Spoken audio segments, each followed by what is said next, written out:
Hi, welcome to Matters of the Heart and Soul podcast. My name is Janie Charlo, your host. And today I don't have my co-host Russell Bruce with me, but that's okay. We'll survive.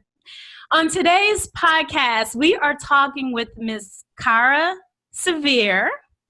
Welcome to the show, Cara. Thank you so much for having me, Janie. Happy to be here. Great. So today's podcast, we are talking about empaths and everything you want to know about an empath and even to see if you are an empath. So Cara is a Reiki practitioner, also an empath, entrepreneur.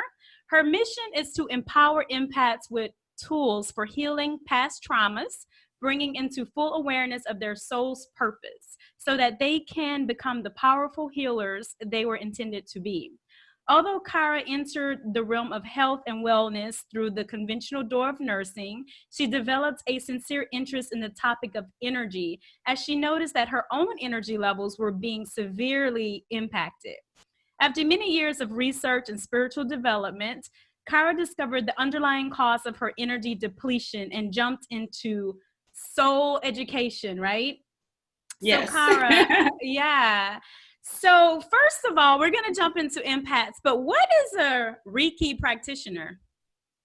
So Reiki is an energy therapy that actually takes the universal energy that is in and around each one of us and focuses it rather on energy centers in the body. So there are 7 main chakras, which are the energy centers. And what we do is we call in the Reiki energy, and then we use our hands and either place them on the client or just above the client, depending on their comfort level. And we project that energy into that particular chakra and helping to balance that energy in that particular area. And those chakras contain and are connected to the different organs of the body and overall function of the individual. Awesome. So, what's an empath?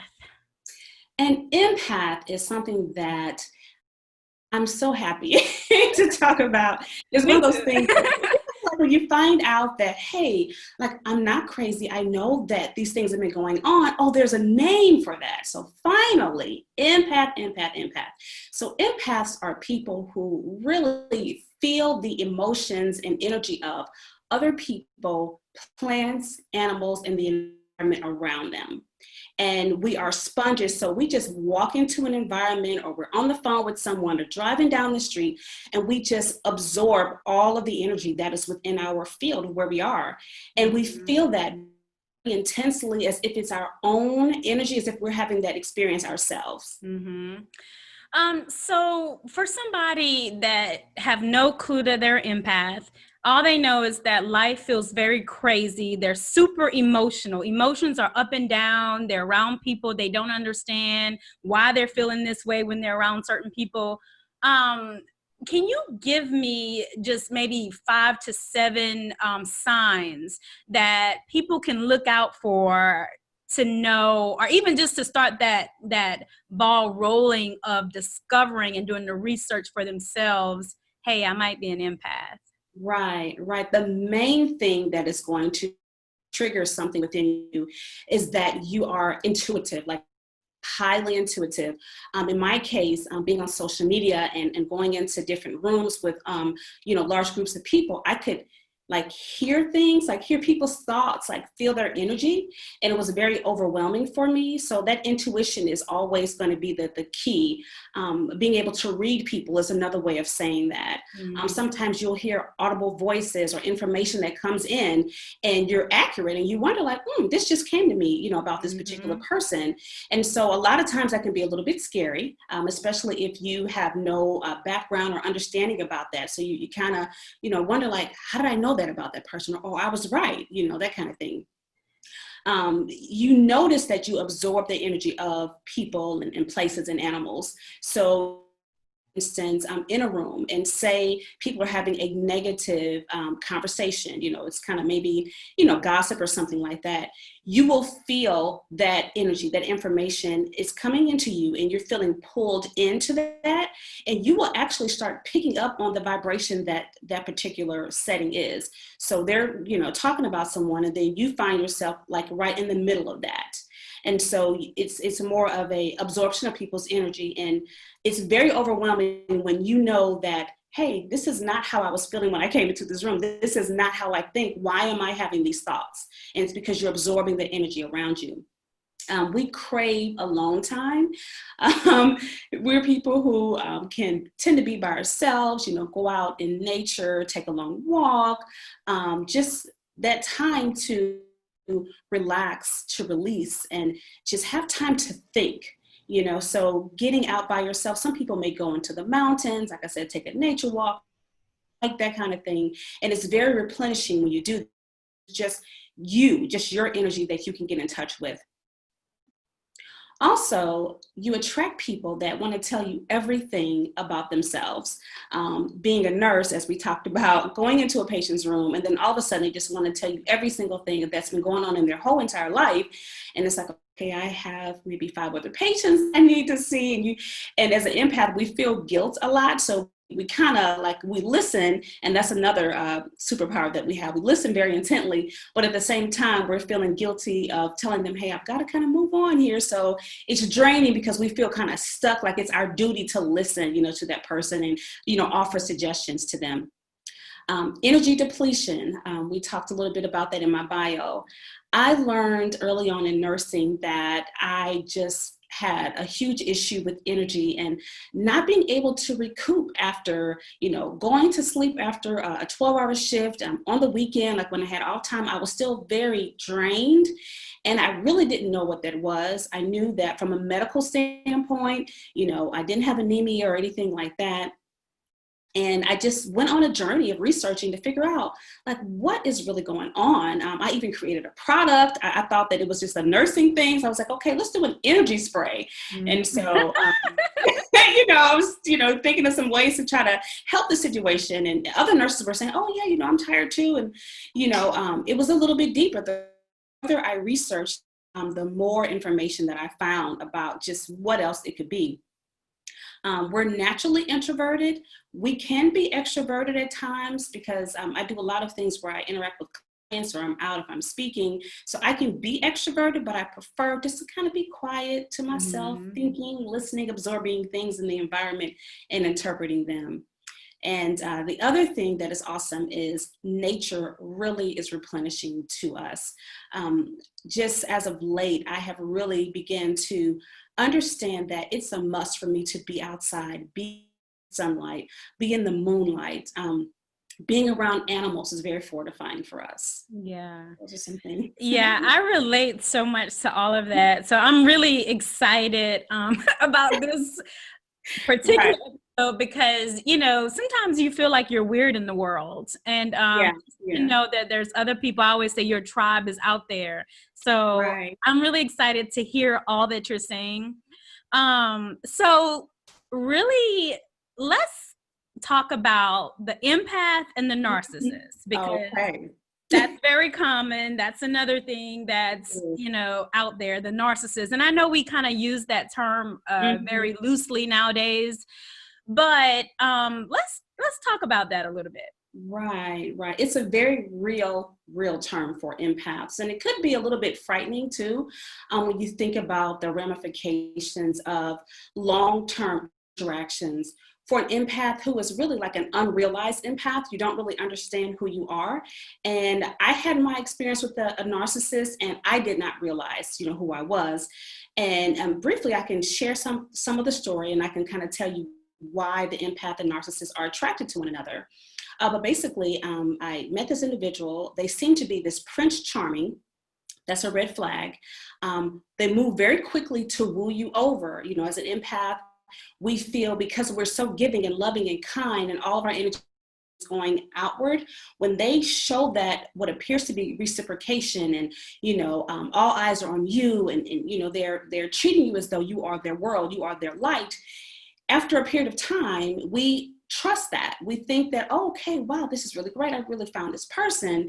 And so we begin to trust that. But what happens is that they will flip the script once they have, and I don't know how they know this, but they flip the script at some point, and it's guilt trips that happen. Their behavior suddenly changes. They don't have time for you anymore. It's all about them. So even though, for instance, if you're a nurse or you're out in the world working a regular job, that person requires you to come and see them or, do things for them. You think, okay, I'm in a relationship. This person loves me. I love them, that kind of thing. But it's not. It's a warped view of being in a relationship and thinking that there is 100% reciprocation. That person who is a narcissist really has the intent to have all of the attention, all of the focus, everything be about them in the relationship. And if the empath is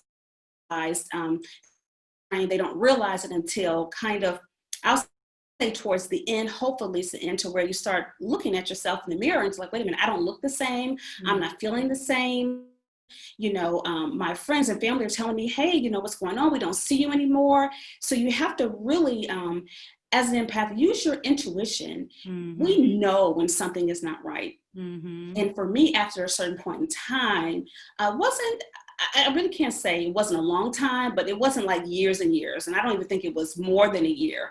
But, I started picking up on things. Like, when I say flip the script, go from, wooing you to now, the person's unavailable. It's like, wait a second, but, this is what you said, right. We're doing that, but then now you're unavailable. Oh, okay.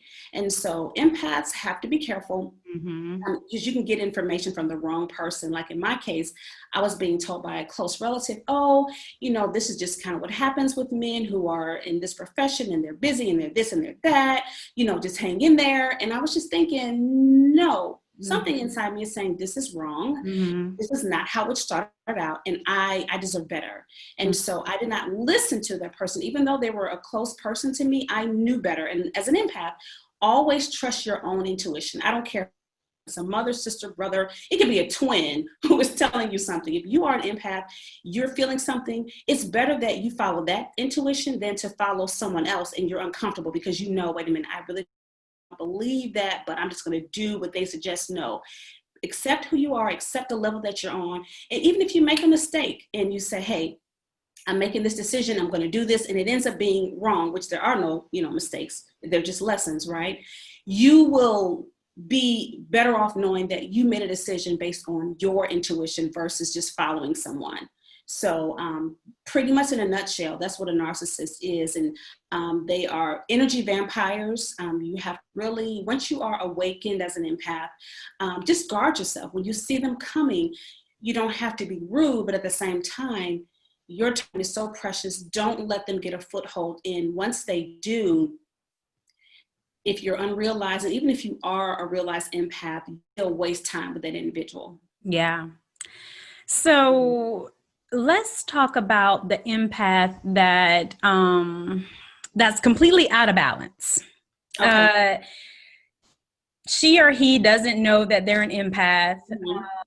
What would that look like? What is life for that particular person? And I really want people to just kind of do some self-awareness in their own life so you can start evaluating the things that's happening, because a lot of people are not aware of their own actions and even the people that's walking into their lives and why they're there.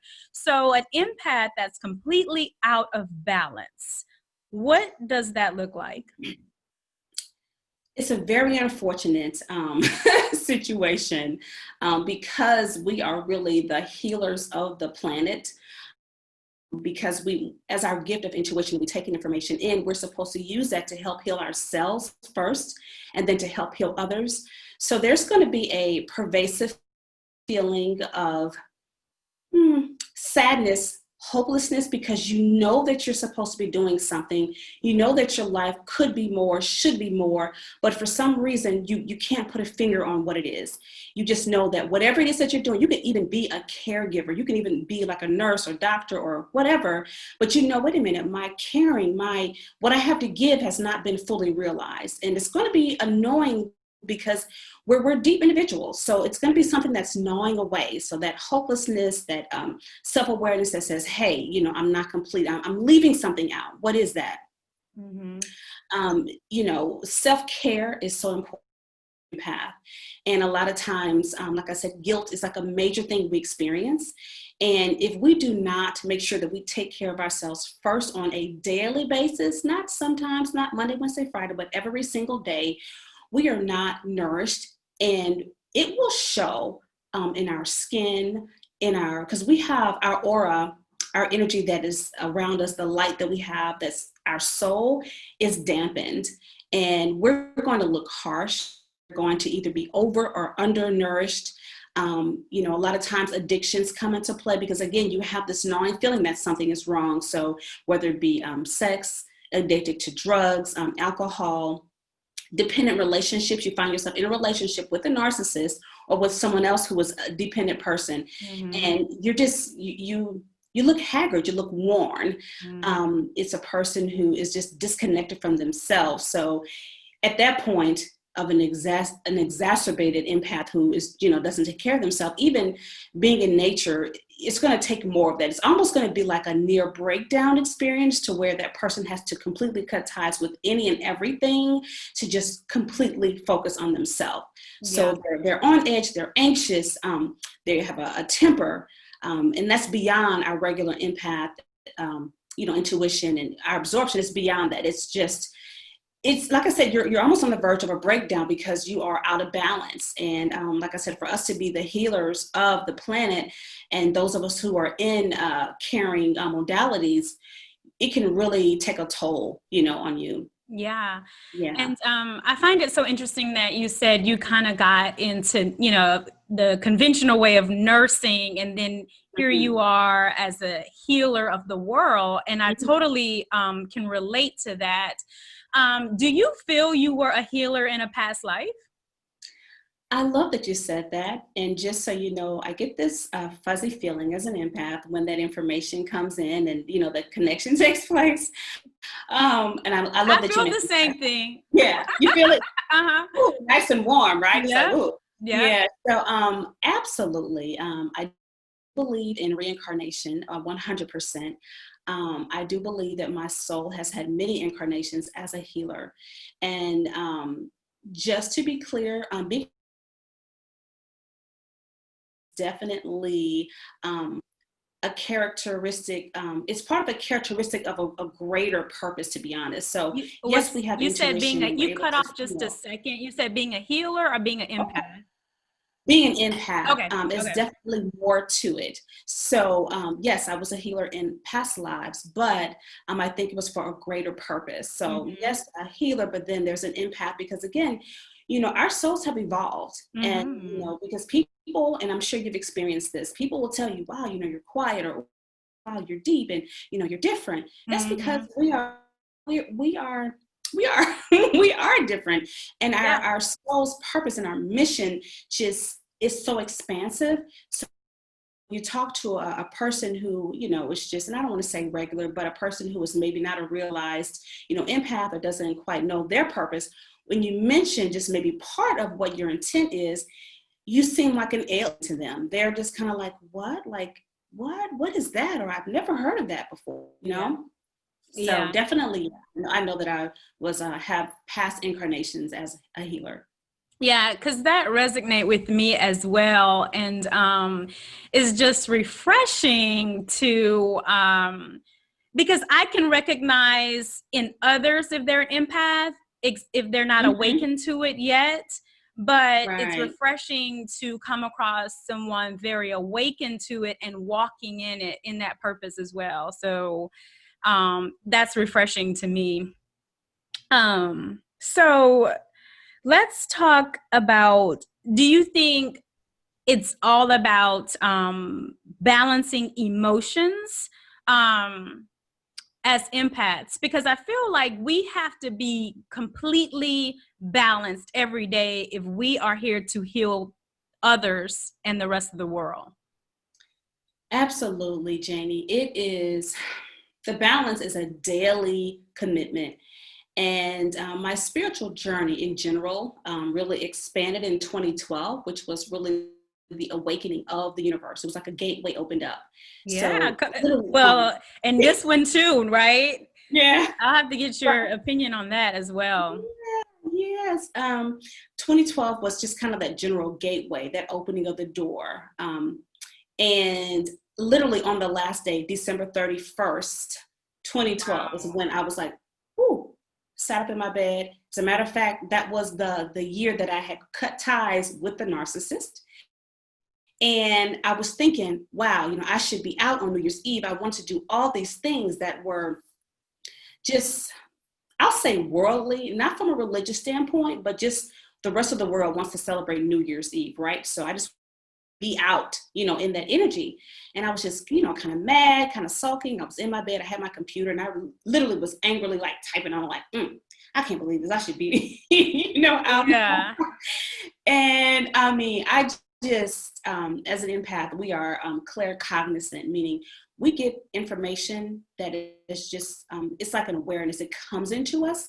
Like you may either hear it or you just might know it, like in your heart. Mm-hmm. And so I started getting a download of information on like incarnated angels and just all kinds of things. And I was like, oh, really? Like this is what I should be doing. I need to be here. So that kind of was my start with that.